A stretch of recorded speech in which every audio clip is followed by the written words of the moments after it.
Hello. In this clip from our Justia webinar, The Attack on DEI, Safeguarding Corporate DEI Initiatives, Ebony Morris and Valerie Fontenot introduced DEI while covering topics like affirmative action and the Students for Fair Admissions Initiative.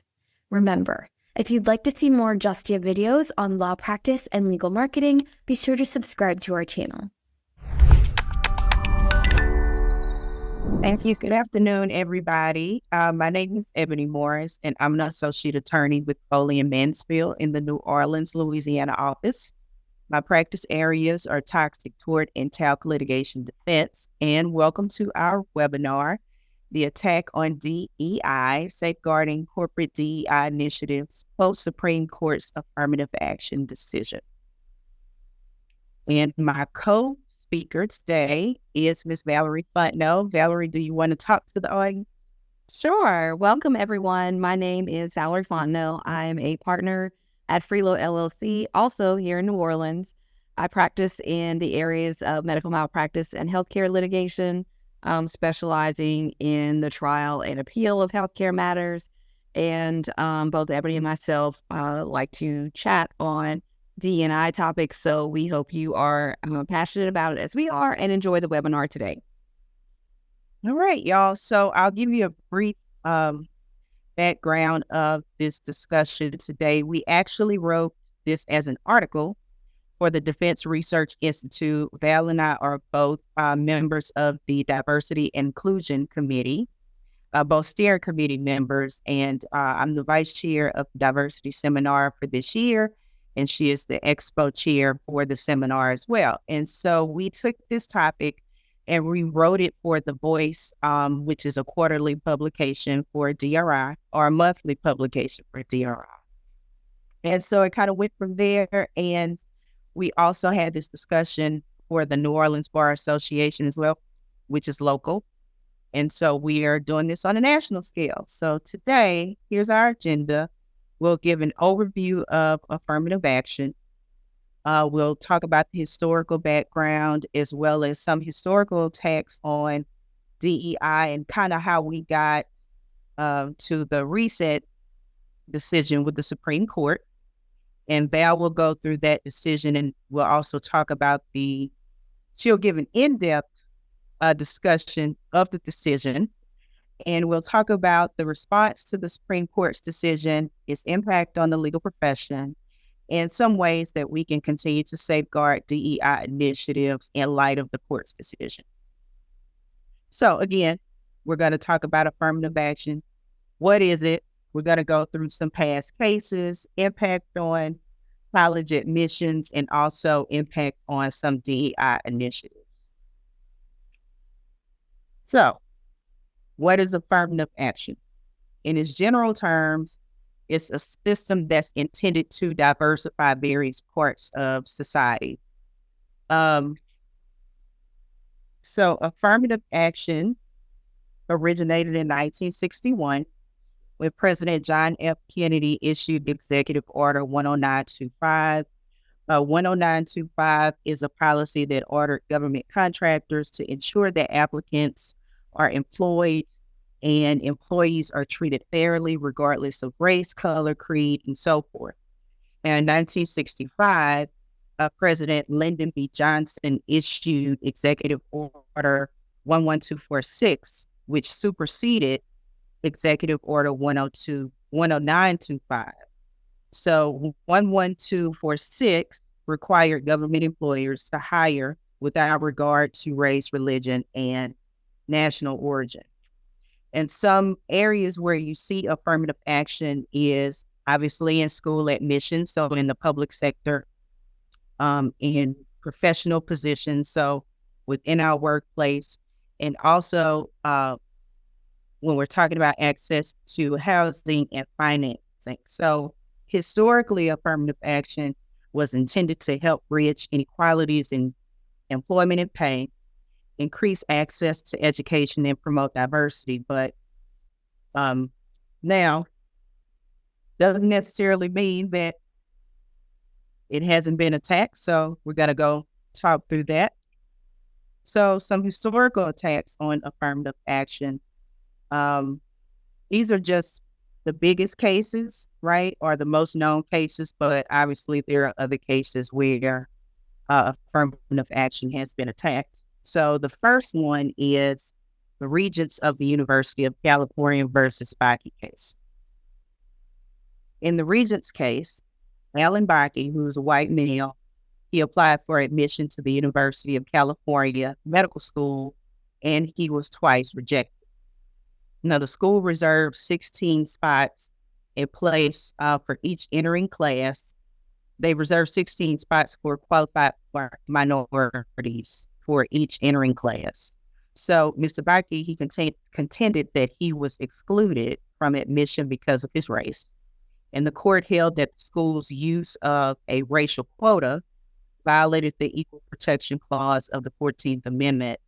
But the court did hold that race could be used as a consideration in admissions decisions. Next, we have the Grutter versus Bollinger case from 2003. That involved Ms. Barbara Grutter, who's a white resident in Michigan.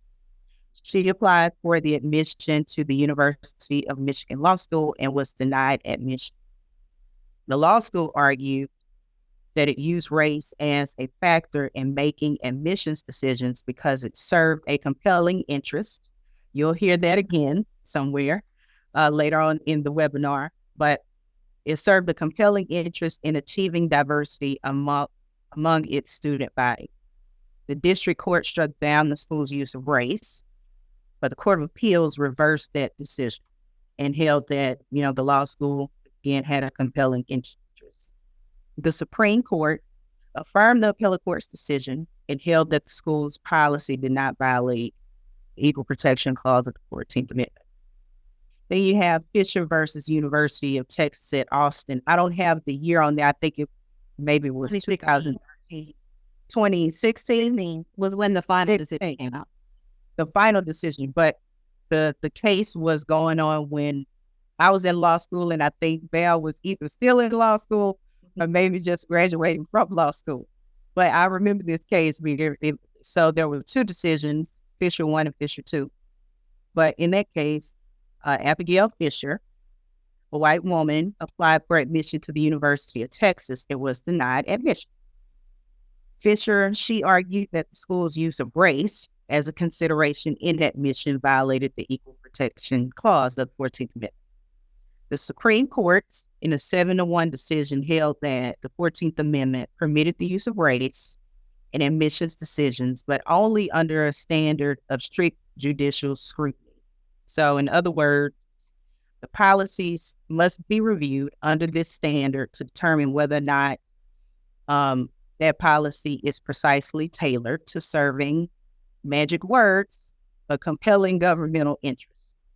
So again, these are just a few cases that historically show the attacks on affirmative action and the different challenges to affirmative action. And for at least over 30 years, the U.S. Supreme Court has essentially held that race could be considered as a factor when you're talking about admissions into universities and into professional schools. And so now Val is going to take us through an in-depth discussion of the recent decision with Students for Fair Admissions, Inc. versus President and Fellows of Harvard College and also University of North Carolina.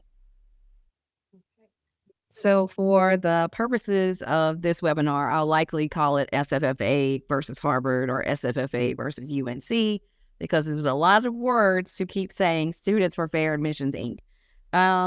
So generally, SFFA is an organization that's sued on behalf of predominantly Asian students at Harvard and UNC to prevent the schools from considering race in the process.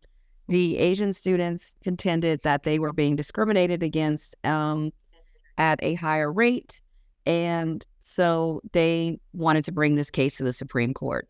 The SFFA decided or took the position that the race-conscious policies violated the 14th Amendment and Title VII, and asked for a reversal of the Fisher and Grutter decisions.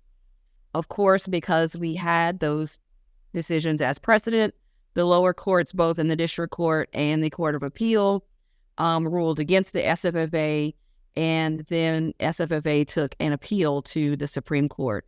I think it was quite a surprise when the court decided to take this particular case up as quickly as it did, because the Fisher case had just been decided.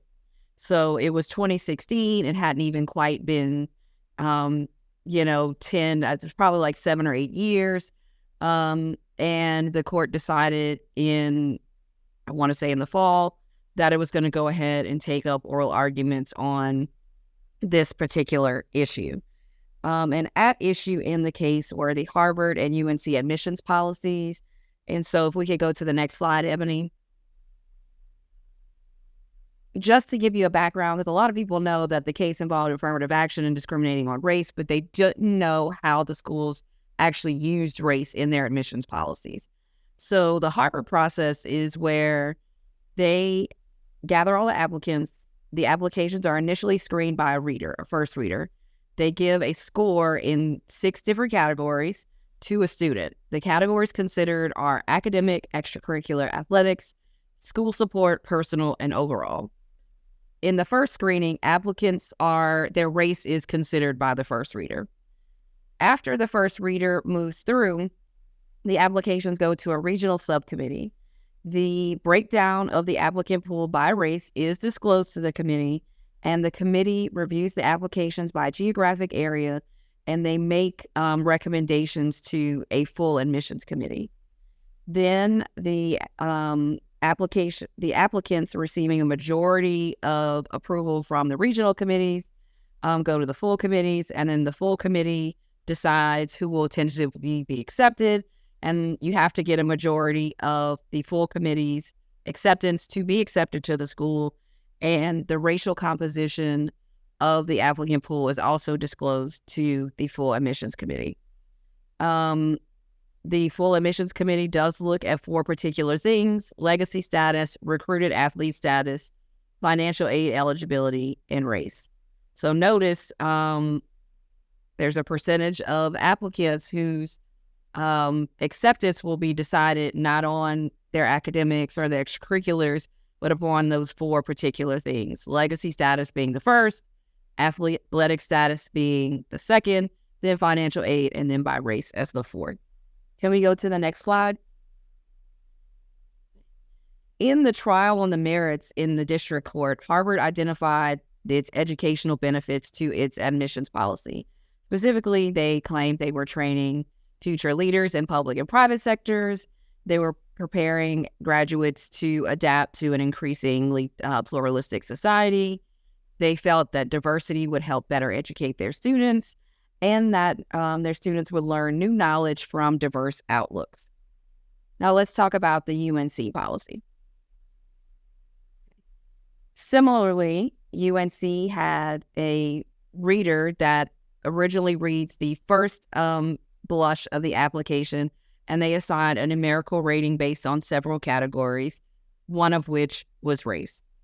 The reader would then make a written recommendation, and the applicant would get a substantial plus depending on their race. So you can get a 90 plus or just a 90. And then the admissions committee would review each decision made by the reader, and they could consider the applicant's race in determining whether or not they would admit a student. So next,